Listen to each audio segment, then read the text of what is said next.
Hey guys, Grumpy here with a guide to the Forcer's Lodge. So the Forcer's Lodge is a pretty important building. It cuts down and plants trees for you, which provides the logs you need throughout the entire lifetime of your village. You're going to need a source of logs for new construction as well as producing firewood and tools.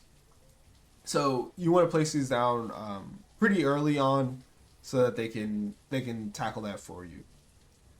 When it comes to improving placing your forces lodge, you want to place them in large open areas. So I have one forces lodge down here, as well as one forces lodge up here, and I'm building another forces lodge up here in the corner.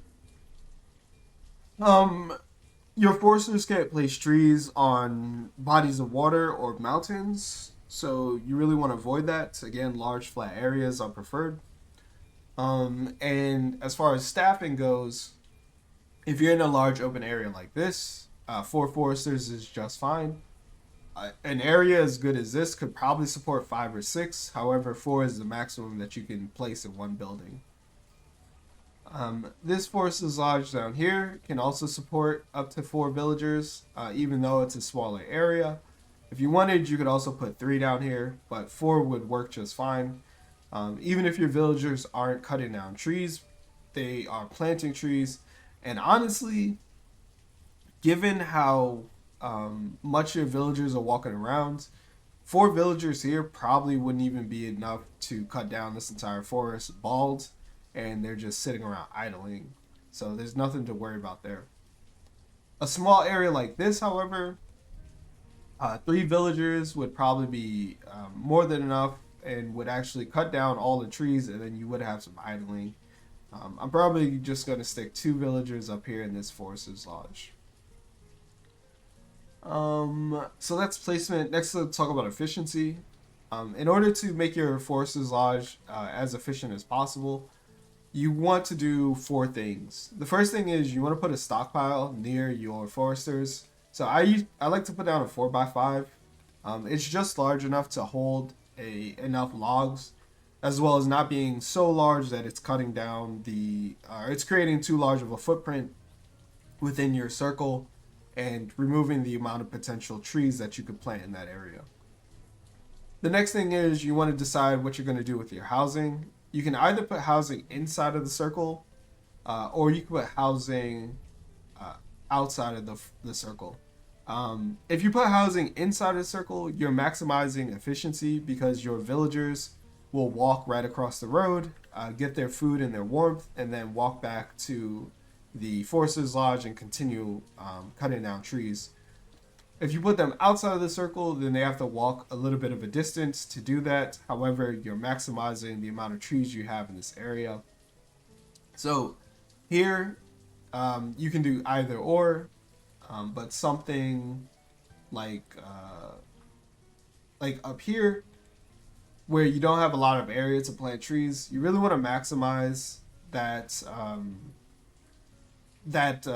footprint. So, or sorry, you want to minimize your footprint. So you want to place houses outside of the circle, like here or further away.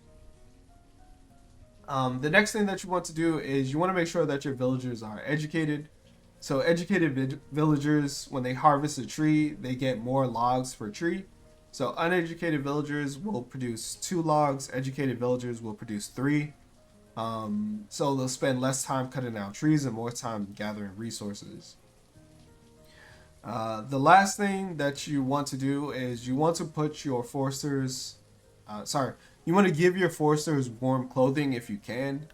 Warm clothing is important because it removes the warmth check that your villagers perform. So your villagers will only perform food checks, so they'll only go home to eat. They won't go home to warm themselves. In a regular job like a tailor or working at the tavern or a blacksmith, they do all their work at the building that they work at.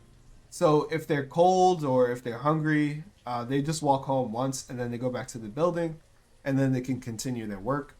Your forester, though, has to walk home, eat, warm themselves, walk back, cut down a tree, walk to the stockpile, right? So they're doing a lot of walking. Once they get warm coats, it cuts down on all the excess walking that they do. So you should see a sharp spike in productivity once you um, once you provide them that clothing. What else? What else? What else? Oh, the last thing I'll talk about is clustering other buildings um, near your forester. So buildings that you could place down are your hunting cabins, gatherer's hut, as well as the herbalist. If you're going to do that, then you should also put down a storage barn, as well as additional housing for this cluster. Now, when you do something like this, what you're doing is you're giving up tree production, but you are increasing the utility of this area. So for this forest, I'm getting meat, I'm getting leather, I'm getting a lot of food here: onions, berries, roots, mushrooms, as well as herbs, right? So we're getting a lot of utility out of this forest, but I'm not getting as many logs as I otherwise could. Down here, though, it's a little smaller of a space, and I don't intend to put down any other buildings because I just want to focus on that tree production or the log production. So this one is just entirely focused on producing logs. So that is that. There's not much else that I need to cover, I don't think. Oh, I guess one last thing is when it comes to roads, normally you want to have roads to your buildings, your production. For your foresters lodge, I really wouldn't recommend it. Your foresters are going to spend most of the time walking in dirt anyway, so they're not going to have that speed buff. And the only people that are grabbing wood for your stockpiles are going to be your vendors, as well as any nearby blacksmiths or woodcutters.